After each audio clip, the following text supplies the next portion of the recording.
The sun had barely peeked over the ridge when I heard the unmistakable clunk of a tire slamming into another one of the canyon-sized potholes that littered our main road. This one was just 3 feet from my mailbox. I winced. That sound had become a morning ritual around here. Sometimes it was my car, sometimes it was the delivery guy's van. Once it was my neighbor's daughter on her scooter. She'd gone flying like a stunt double. I stepped outside with my coffee, walking down the driveway in my slippers. That crater in the asphalt had grown again. I crouched beside it, took a photo with my phone, and muttered another one for the collection. I'd sent over a dozen of these to the HOA in the past 6 months. No reply, no repairs, nothing but silence or automated emails that read, "Thank you for your concern. Your request is under review." Across the street, the park was bustling, but not with kids or joggers. No, the green space was now a party venue. 2 white event tents stretched wide over the manicured grass, flanked by silver catering trays, ice sculptures, and tall cocktail tables dressed in gold linen. A team of workers in matching black polos were unloading cases of champagne from the back of a refrigerated van. Champagne. On a Tuesday. I blinked. Surely I was dreaming. That's when Karen strutted into view. She wore a wide-brimmed hat, heels, and a clipboard clutched to her chest like it was the Constitution itself. Beside her, a man with a headset barked into his walkie-talkie, pointing at the spot where the photo booth should go. They were setting up for yet another HOA-hosted community elegance social. That was what the last flyer called it, complete with black tie, dress code, live jazz band, and a pastry wall curated by a celebrity chef I'd never heard of. I crossed the street and waved. "Karen, good morning." She looked over, lips tight. "Yes," she asked, voice clipped eyes, already scanning her clipboard. "I just wanted to ask any updates on the pothole in front of my place. It's nearly swallowed my neighbor's Prius." Karen's face didn't flinch. "That's being handled," she said. "Maintenance is reviewing it." With respect, I said, "This one's been here since before Thanksgiving. City permits take time." I glanced at the crates of Moet and Chandon being wheeled out of the van. "But we have permits for whatever this is," she huffed. "This is our annual Q1 engagement mixer, a cornerstone of our community engagement strategy." "Right," I nodded. "But wouldn't fixing the roads engage people more than shrimp towers?" She blinked, slow and deliberate. "If you have concerns," she said, "you may file a formal complaint via the portal." "I have. 14 times. "Then we appreciate your persistence." And with that, she turned heels, stabbing at the grass, and disappeared behind a tent flap. I stood there for another minute, feeling the heat of indignation rising in my chest. Later that day, I walked the neighborhood. My knees weren't what they used to be, but I needed to see it for myself. In just a 6-block loop, I counted no fewer than 32 potholes, 5 broken sidewalk slabs, and 3 leaning street signs that looked ready to fall if you sneezed near them. I passed an elderly man struggling to push his walker over cracked pavement. A single mom unloading groceries, while her toddler cried in the back seat because their stroller's front wheel had snapped on uneven curbside concrete. And still, across the street from my house, I could hear the saxophone warming up. The HOA newsletter had called our neighborhood a beacon of luxury suburban living. But lately it felt like a gilded theater, one where the facade was made of string lights and rented velvet chairs while the stage was literally caving in. That night, I went back through old emails. I searched for every HOA update in my inbox from the past year. Over 40% of them were invitations to galas, mixers, cultural appreciation evenings, and elevated resident experiences. The rest were announcements of increased dues and vague promises about infrastructure alignment. But not once was there a clear budget breakdown. Not one update on pending road repairs. Nothing but fluff and party planning. I stared at the screen. Something didn't add up. The envelope came on a Thursday, cream-colored with embossed lettering that made it look more like a wedding invitation than a financial notice. I knew better. Every HOA letter felt like bad news in fancy font. I slid it open at the corner of my kitchen table and pulled out the contents. It was a 1-page announcement, centered, bolded, and written in that same condescending tone HOA leadership seemed to favor. Effective April 1st, your monthly HOA dues will increase by 18%. This adjustment reflects rising operational costs and our ongoing commitment to community excellence. No itemized list. No budget summary. Just a vague reference to operational costs and a tagline that sounded like it came from a hotel marketing brochure. I reread it 3 times. 18%. For what? The roads were falling apart. The sidewalks were a lawsuit waiting to happen. Streetlights had gone out months ago on Hawthorne Avenue, and someone had put a Halloween pumpkin over one in protest. It was now February. I flipped the page over. Nothing. Not even a phone number to call. Just an RSVP form to the upcoming springtime white linen gala scheduled for the end of the month. The venue, our neighborhood park again. The one now hosting more social events than actual children. Tickets $40 per resident. Dress code, upscale garden chic. I laughed out loud, but it wasn't a happy laugh. It was one of those bitter, sarcastic ones that bubbles up when you realize no one is listening and maybe no one ever was. That weekend, I decided to attend the monthly HOA board meeting, something I had never bothered with before. But this time I came with notes, questions, printouts. The community center was decked out in florals and gold bunting for a board meeting. Karen sat at the head of the long folding table flanked by 4 others who looked as if they'd rather be anywhere else. One man in khakis and loafers scrolled his phone under the table. Another woman smiled brightly at everyone while chewing gum like a metronome. Residents trickled in slowly. About 20 of us. Not bad turnout for a neighborhood known more for lawn ornaments than civic engagement. Karen tapped the mic. Let's begin. She moved through the agenda with the smoothness of someone who had done this often, too often. Minor items. Landscaping updates. HOA-approved paint colors. Upcoming enhancement experiences. And then she got to what they all called Item 6 budget dynamics. I raised my hand. Karen frowned. Yes. Could we discuss the 18% increase in dues? We've already explained, she replied coolly. Operational demands, community growth, market inflation. I understand that. But there's been no transparency on spending. We're hosting champagne galas, Karen, while potholes go unrepaired for months. Murmurs. Someone behind me said, yeah, what happened to fixing the streetlight? Karen didn't flinch. All events are funded through our Lifestyle Enrichment Fund. That's separate from infrastructure. What's in that fund, I asked. Budget details are managed by the Finance Subcommittee, which is, I raised an eyebrow. Another murmur, this time sharper. People were listening now. Karen's smile grew thinner. We're following standard procedures. Standard for who? She looked at the board, then back at me. Sir, this is not a platform for personal grievances. I'm not the only one concerned. A woman in the second row raised her hand. My driveway's crumbling. I asked for help in December. Still nothing. A man next to her added, the sidewalk on Ashwood nearly tripped my kid last week, but we got a flyer for a mimosa tasting instead. Karen's voice lifted. These decisions are made with input from our appointed committees and community engagement initiatives. If you're unhappy, I suggest you join one. Another person laughed. Only if they serve champagne. The room chuckled and then quieted. The tension was real now. Karen gathered her clipboard like a shield. This meeting is now adjourned. She tapped the mic again, but the sound had been cut. Someone had unplugged it. Back home, I couldn't sleep. I sat at my desk until 2 a.m., opening every PDF I'd downloaded from the HOA portal. Newsletters, vision statements, annual meeting minutes, but no actual budget reports. No invoices, no vendor details. No mention of how this Lifestyle Enrichment Fund was funded, managed, or capped. That night, I started a spreadsheet. I created tabs for every HOA-sponsored event from the past year. I cross-referenced dates, pulled costs from event rental websites, compared them to public photos people had posted. I noted every gala, every tasting, every catered party with live entertainment and valet service.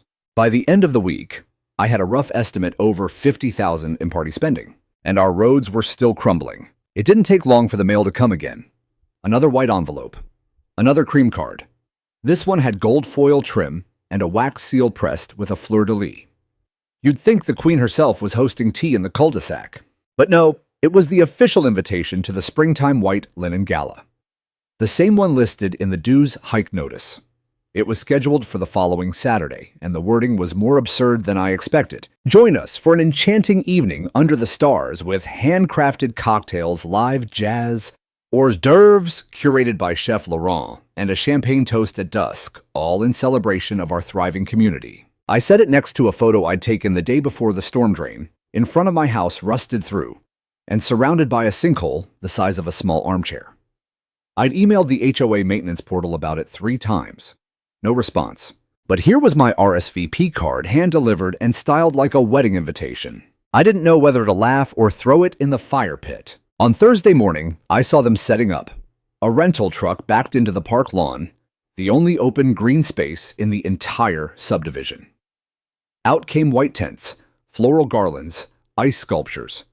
Someone was hanging string lights from the trees, while another crew laid down a plastic flooring over the grass. And all the while, Hawthorne Avenue, the main loop around the neighborhood, remained cratered like the surface of the moon.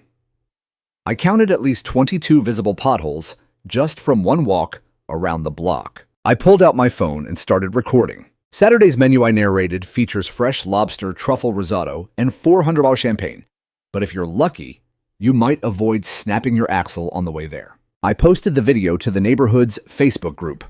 It got over 130 reactions in 2 hours. Then the comments started. Wait, that's where our money is going. They told me there was no budget to fix my front sidewalk. It's been cracked for 8 months. Karen told us there were infrastructure delays. I didn't know infrastructure meant an open bar. The tide was shifting. I wasn't the only one. More people started speaking up.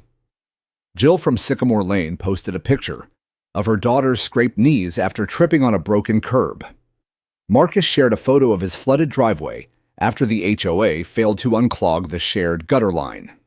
Emily, a soft-spoken nurse I barely knew, uploaded a copy of her letter denying a reimbursement request for street repair complete with the HOA's response. Unfortunately, infrastructure repairs fall outside current discretionary allocations. I copied that exact sentence and pasted it beneath a screenshot of the gala's flyer. That night, my video hit 900 views. And the comment that stuck with me: no repairs, just RSVPs. Saturday arrived like a scene from a magazine.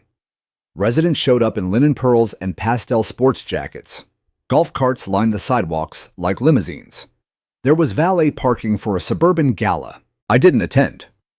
I watched from my porch across the park, sipping coffee and listening to the jazz drift over the cracked asphalt. But I wasn't alone. Half a dozen other neighbors stood in their driveways, arms crossed, eyes narrowed. People were starting to notice how shiny everything looked as long as you didn't step off the event carpet. Karen floated around in a white dress, wine glass in hand, her clipboard nowhere in sight. She was posing for photos beneath a banner that read, "Oak Summit, a community that celebrates excellence." It might as well have said, "a community that pretends nothing's broken." On Monday, the HOA sent an email blast. "Thanks to everyone who made the Springtime Gala a night to remember. Your contributions make Oak Summit the envy of every neighborhood in the county." I replied to the thread, "I'd rather be envied for working streetlights than shrimp cocktails." I didn't get a response, but others started replying too.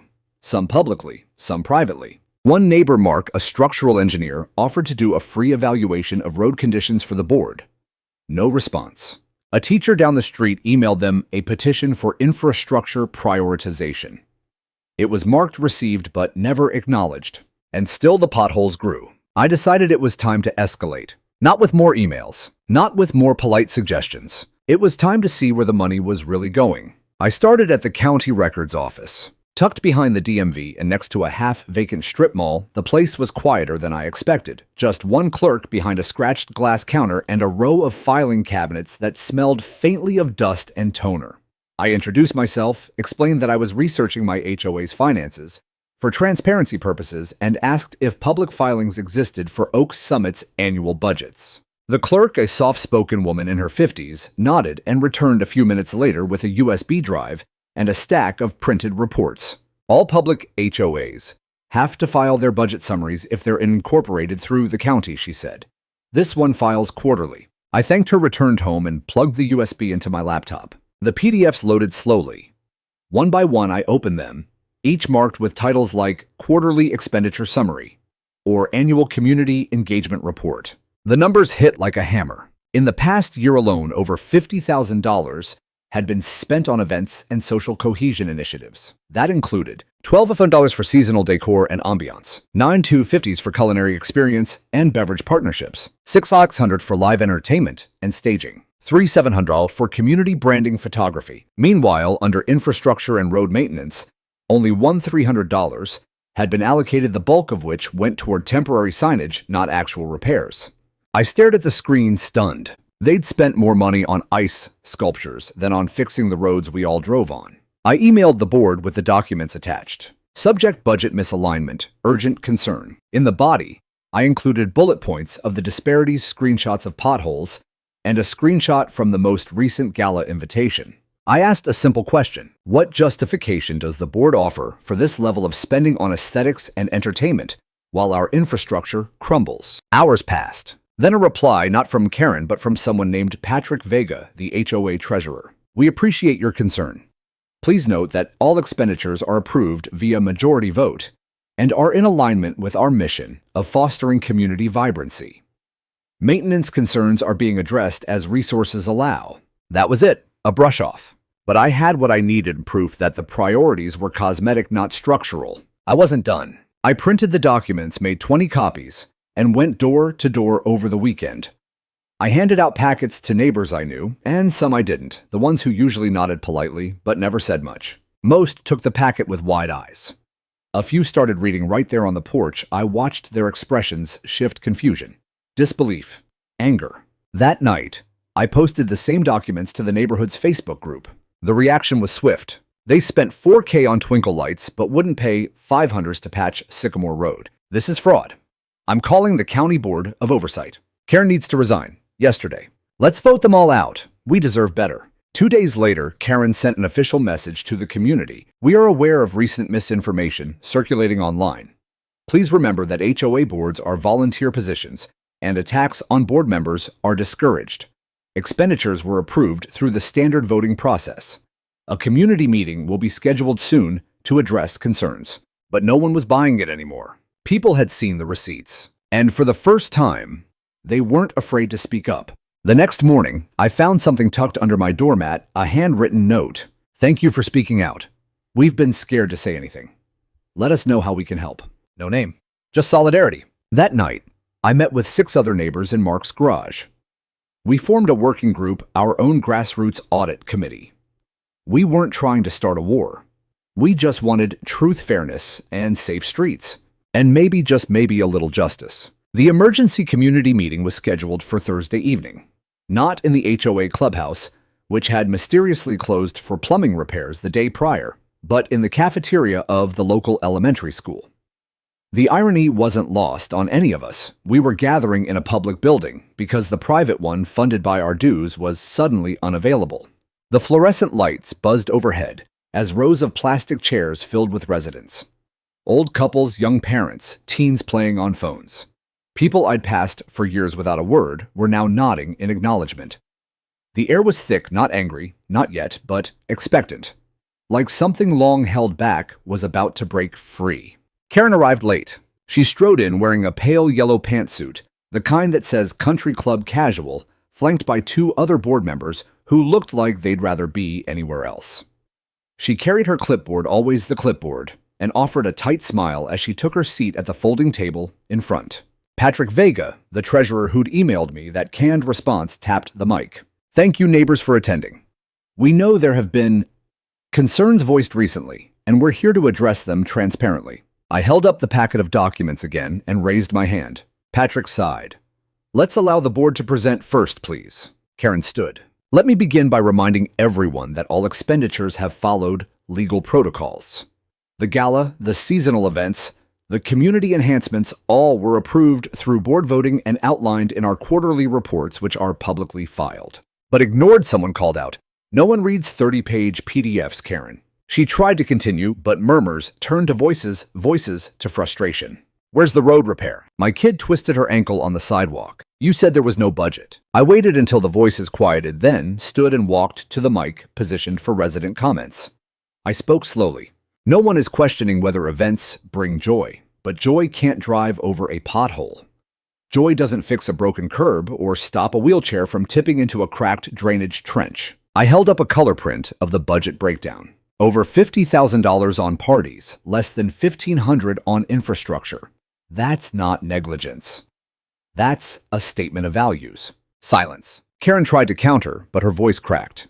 We tried to prioritize community spirit. You prioritized Instagram, someone shouted. Patrick muttered something to her, and she sat down quickly. The rest of the meeting unraveled fast. Parents came forward with photos of injuries. An elderly man named Frank brought a cane and explained how he tripped on a jagged curb requiring stitches. A woman held up her water bill triple what it should have been because the HOA hadn't cleared out debris blocking her storm drain. By the end, it wasn't a meeting. It was a reckoning. That weekend, a petition began circulating. It wasn't mine. It came from Emily, the quiet nurse, who'd posted earlier about her sidewalk. It called for the full resignation of the HOA board and the appointment of a third-party mediator to oversee new elections and a forensic audit. By Sunday night, it had 143 signatures, more than half the homeowners. By Tuesday, Karen had taken down her Facebook account. A local reporter picked up the story. The headline ran in the county paper, "Potholes and Parties, HOA Faces Backlash Over Spending Priorities." They quoted my video. They quoted Emily. And most damning of all, they got a statement from the previous HOA treasurer, the one who resigned last year without explanation. He claimed he'd warned the board of unsustainable and disproportionate spending, but had been ignored. The board was officially on notice. At the next meeting, only Patrick showed up. Karen's chair was empty. He offered a quiet apology, announced the board's intent to step down, pending a transition plan, and then asked if anyone would volunteer for the temporary oversight committee. Dozens of hands went up, mine included. We were done being ruled by champagne nights and string lights. We were building something new now. With the temporary oversight committee formed, we got access to the HOA's internal documentation, not just the public-facing PDFs, but the raw records, invoices, receipts, email logs, meeting transcripts. It was a fire hose of data, and at first, we weren't sure what to do with it all. So we divided up the work. Emily, with her nurse's precision, took utilities and maintenance. Frank, the retired accountant, tackled vendor payments. I volunteered for communication logs.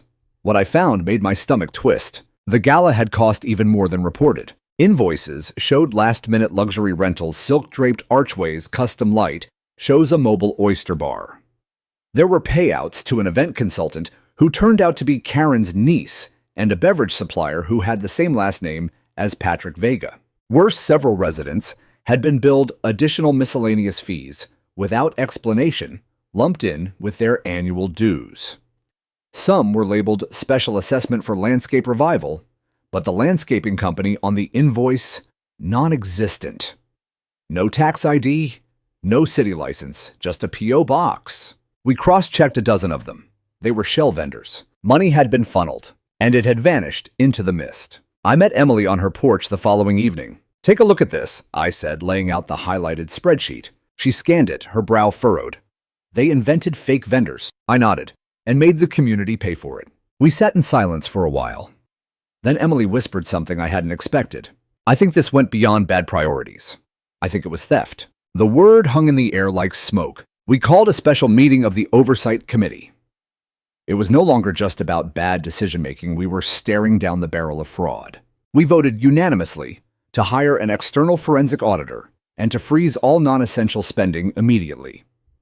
We sent notice to every homeowner about what we were doing and why.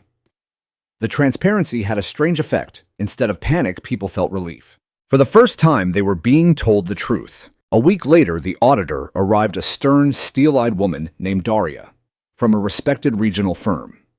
She wasn't chatty. She wasn't there to make friends. She was there for facts. Within 3 days, she confirmed our suspicions. "There are inconsistencies in nearly 40% of vendor transactions," she said flatly in our briefing. "Several of these may meet the threshold for criminal fraud." We submitted a full report to the county attorney's office. Daria accompanied us. Karen was served with a subpoena the following Monday. She tried to ignore it, tried to claim board immunity. But when she realized the treasurer and secretary had already provided statements to avoid liability, she panicked. It was Emily who spotted her one morning hastily moving boxes from her garage into a rental car. We notified the authorities. They found financial records stuffed under seasonal decor, shredded invoices, flash drives. She was charged with misappropriation of community funds, falsification of financial records, and conspiracy to defraud. Her face made the local news no longer framed by string lights, but by headlines like, "HOA President Accused of Embezzlement in $50,000. Scandal. That night, I walked my usual loop past the now-dimmed clubhouse. No more fairy lights, no more champagne orders, just quiet. I passed a couple I hadn't met before. They smiled and nodded. "Thanks for standing up," the woman said. "We were too afraid to speak before." I shook my head. "You're not alone, not anymore." She gestured to the street behind me. "You know they patched the pothole today." I looked back. The same crater that had bruised tires and scraped suspensions for over a year was finally filled not with glitter, not with promises, but with real gravel and blacktop. It felt symbolic. Our road was still rough, but at least now we were on it together. After the initial shock of the embezzlement scandal wore off, our neighborhood went through something stranger, a kind of emotional thaw. For years, we'd all lived under the sheen of fake perfection, where dissent was quietly punished and complaints were brushed under decorative mulch. Now, for the first time, people were talking openly. One morning, I ran into Greg, the veteran, who lived 3 doors down. I barely knew him outside of the occasional wave.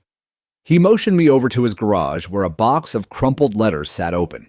"Thought you'd want to see these," he said. They were violation notices, dozens of them. Most absurd. A $75 fine for visible patriotic paraphernalia. It was an American flag. Another $50 for unauthorized gathering when his daughter hosted her birthday in the front yard. "They fined me for using my own driveway," he said with a laugh that wasn't really a laugh. I took photos, promised to add it to the report, and then something in him cracked. "They sent someone around," he said quietly. "Not in uniform, but I saw the same guy checking meters, peeking at windows. After I complained, I felt a chill. This went deeper than finances. Karen's HOA hadn't just stolen money. They'd enforced fear. As we gathered more resident stories, a pattern emerged. The fines, the selective enforcement, the mysterious appearances of clipboard men near certain homes. A single mom had been fined for children's noise exceeding community standard.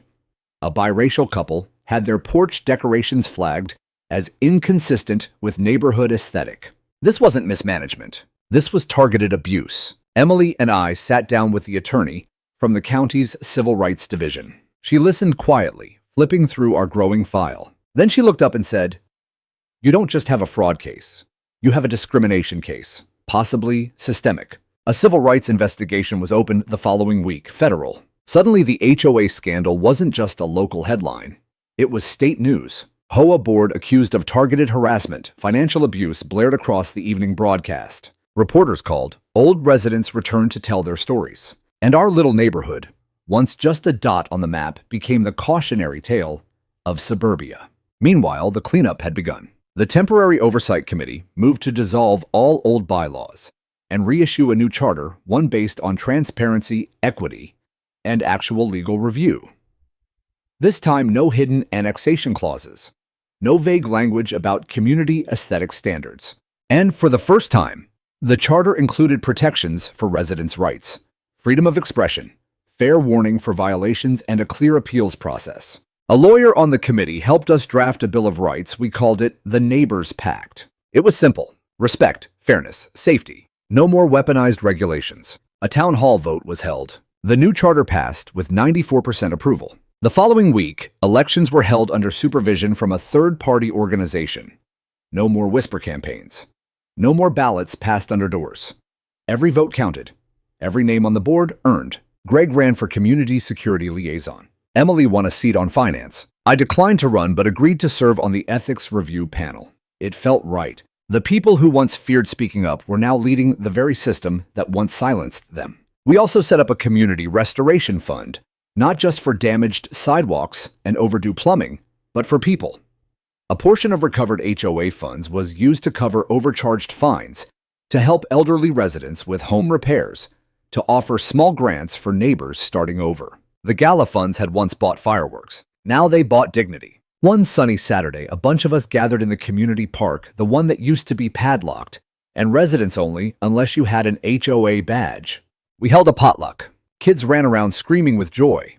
Neighbors shared dishes, stories, awkward laughter. And in one quiet moment, I stepped away, looked out over the crowd, and realized something profound. We'd lost time, money, trust. But in fighting for justice, we found something better: each other, and that no HOA could ever manufacture. The news of the civil rights investigation had cracked the final veneer of Karen's once intimidating reign. She stopped showing up to meetings. Her once meticulously maintained garden was overgrown. Her Christmas lights, once the brightest on the block, even in July, sat tangled on the roof like a forgotten relic of the past. But she hadn't disappeared quietly. In a last-ditch effort to salvage her reputation, Karen mailed out a community-wide open letter, printed on expensive stationery, scented no less a 5-page manifesto painting herself as a misunderstood visionary, betrayed by the mob mentality of ungrateful neighbors.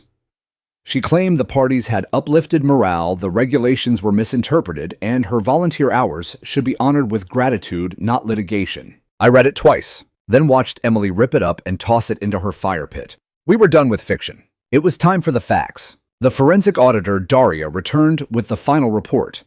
It was massive, over 200 pages, and read like the financial diary of a failing empire. Every page was a punch. 3 600s for community morale consultations that turned out to be spa days for Karen and 2 board members. Over 11,000 on HOA branded materials, including silk banners flown in from Italy. $8,500 to a consulting group for a community survey that had never been conducted. The firm was traced back to a P.O. box registered to Karen's cousin. Multiple Amazon purchases billed as security enhancements that turned out to be scented candles, personalized clipboards, and one suspiciously high-end espresso machine. But what broke us wasn't the money. It was the way she had profited off of fear. Violation notices were disproportionately levied against renters' minority families and elderly residents who lacked digital literacy to appeal fines. Repeat offenders had their dues raised without hearing. HOA dues were diverted into private Venmo accounts labeled as administrative streamlining fees. She hadn't just betrayed trust, she had commodified it. The district attorney's office filed formal charges: wire fraud, criminal impersonation, embezzlement, discrimination under housing laws, and obstruction. The local news showed her arrest outside her home. She was still wearing pearls, still carrying that clipboard, but this time it didn't shield her. In her absence, the new HOA board, under its temporary operating name, the Oak Haven Restoration Council, began holding weekly community forums. No podiums, no gavel. Just lawn chairs in the park, clipboards in hand, and open ears. It was awkward at first. Emotions were raw. But over time, the stories poured out. A teenager who'd been told to tone down his skateboard tricks or risk a fine. An elderly woman who had been too afraid to grow a garden because she'd received a warning about non-native flora. Even Frank, our stoic ex-accountant, Frank got teary, talking about how Karen once ordered his shed repainted because it didn't reflect the tonal vision of Oak Haven. We laughed, we cried, we voted, and the new charter went into effect. I remember standing on my porch one night watching Greg help his daughter put up solar lanterns. No one stopped him. No citations, no whispered threats of aesthetic inconsistencies. Just a father decorating with pride. That same evening, the first Oak Haven open mic night was held. It wasn't elegant. The sound system sputtered. Someone tripped on a cord. But when Emily got up and read a short story about surviving HOA tyranny, the crowd roared with laughter. Someone else read a poem about potholes. A teenager sang a song about freedom from clipboard queens. The HOA clubhouse, once a monument to exclusion, had become a space of connection. Weeks later, I got a letter in the mail. This one wasn't from Karen. It was from a neighbor I hadn't met, a single mom 2 streets over. It read, "Thank you. I used to cry every time a letter from the HOA showed up. Now I smile. I just wanted to know that your courage changed more than the system. It changed how we feel about our home." I held the letter to my chest because it was proof that healing wasn't just theoretical. It was happening right here, right now. By now, the neighborhood looked different, not just physically, but in the way it breathed. There was something subtle in the air. Not rebellion, not celebration, but relief. Porches that used to be empty now had chairs. Lawns that were once obsessively trimmed now showed hints of individuality. A wind chime here. A chalk drawing there. Children laughing on scooters without anyone clutching a rulebook in panic. It was the quiet miracle of being unshackled. But the toll of those years lingered. Not everyone healed at the same pace. Mr. Ramirez, who had stopped gardening after being fined for excessive cultivation, still stared at his tools like they were contraband. Clara from Elm Street continued to ask, "Is this okay?" before putting anything in her yard. Fear, I realize, doesn't vanish when the rules change. It fades slowly through proof, consistency, and patience. So we made it our mission to prove that this new HOA, this community, was real. At the first official Rebuild Oak Haven Day, We didn't hire outside contractors. We worked together. Kids painted benches. Teens swept sidewalks. Adults hauled bags of gravel to fix the potholes the previous board had ignored. Emily printed t-shirts that read, "No more silks, just sidewalks." Someone brought a cooler of lemonade. Another brought speakers. The playlist was a mess oldies punk rock mariachi. Even a folk ballad about a tyrannical HOA president that someone had clearly written themselves. And when we finished repaving the trail by the lake, we stood back and applauded ourselves. Not because it was perfect, but because we had done it together. Meanwhile, the civil case against Karen and the former board moved forward. Depositions were collected, discovery produced an avalanche of damning documentation, and class action claims from residents began piling up. The DA's office offered Karen a plea deal, restitution, probation, and a ban from serving on any community governance board for life. She declined. The trial date was set, and Oak Haven, once a sleepy HOA-managed suburb, was now the lead story on local news under the banner, "When Neighbors Fight Back the HOA Revolution." The news crew came out to interview Greg. They asked him why he thought things had gotten so bad. He simply said, "Because we forgot we were neighbors first and clients second." That line went viral. As part of the settlement proceedings, the community was granted temporary custodianship over the old HOA clubhouse, pending full reclassification as a community-owned facility. We turned it into the Haven House, a space for meetings, tutoring, movie nights, and potlucks. The old office, Karen's Gilded Fortress, was turned into a library, with beanbags and donated books. And the old boardroom. We knocked down the wall and opened it up into a shared workspace for remote workers, students, and anyone who just needed some peace and Wi-Fi. It felt symbolic. The walls of secrecy had literally come down. Late one evening, as I was locking up the Haven House, I heard footsteps. It was Clara. She held out a small pot with tomato seedlings. "I thought I'd try again," she said softly. "You know, the garden." I unlocked the gate and smiled. "Let's pick a good spot." We planted them near the old HOA sign, right where the hedges used to read, "Private property, authorized residents only." Now a little wooden board sat beside them. "Community grown, no authorization needed." The hardest part of reclaiming a neighborhood isn't the lawsuits or the elections. It's trusting again. And every potluck, every open mic, every tomato we planted together. It wasn't just an act of defiance. It was a promise that no one, not even a clipboard-wielding tyrant, would ever make us feel small again. The trial didn't take long once it began. Karen's attorney tried to argue procedural misunderstandings, claimed she acted with the community's best interest at heart, and even attempted to blame rogue board members for the embezzlement. But the evidence, line by line, signature by signature, told a different story. So did the testimony. One by one, neighbors stood up, not in anger, but with quiet resolve.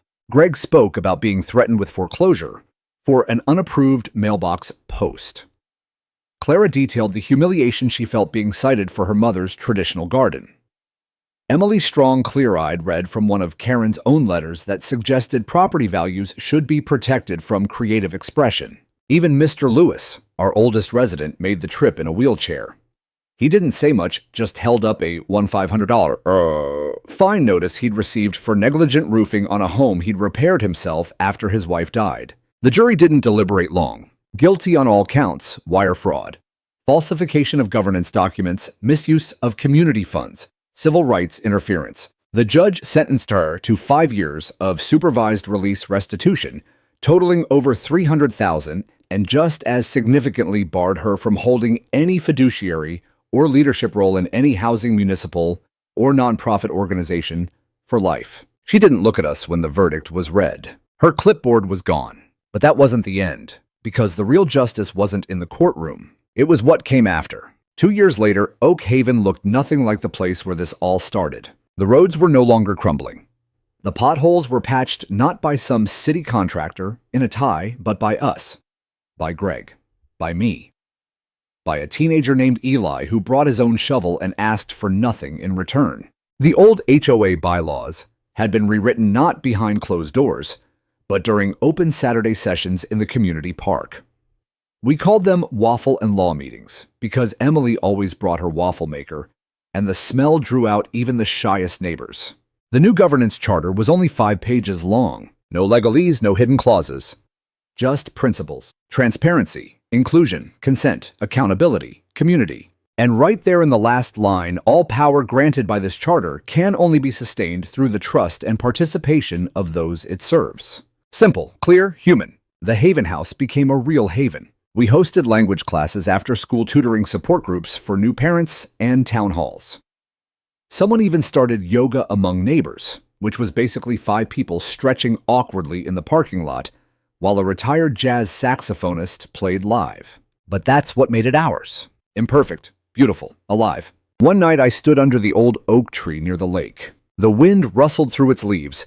Just like the first night, I decided I wouldn't let fear dictate this neighborhood anymore. Emily came up beside me. You know, she said, they're still telling the story at City Hall about how a clipboard queen got dethroned by a bunch of neighbors with rakes and heart. I laughed. Not because it was funny, but because it was true. We didn't fight with vengeance. We fought with truth, with community, with the radical belief that people matter more than power. They took down the HOA sign a while back. In its place, we put up something simple. A wooden plaque carved by hand reads, "Welcome to Oak Haven. No dues, no drama, just neighbors." And beneath it, the names of every single resident who helped us rebuild. No titles, no ranks, just names. Because we learned the hardest way. When everyone is just a name and not a role, respect grows stronger. And fences. Well, we still have a few. But now they're for keeping in the dogs, not keeping out the people. And if you drive through on a Sunday, you'll see kids on scooters, neighbors waving music from someone's porch, and tomatoes growing wild by the lake. This is home. Because we made it that way. Together.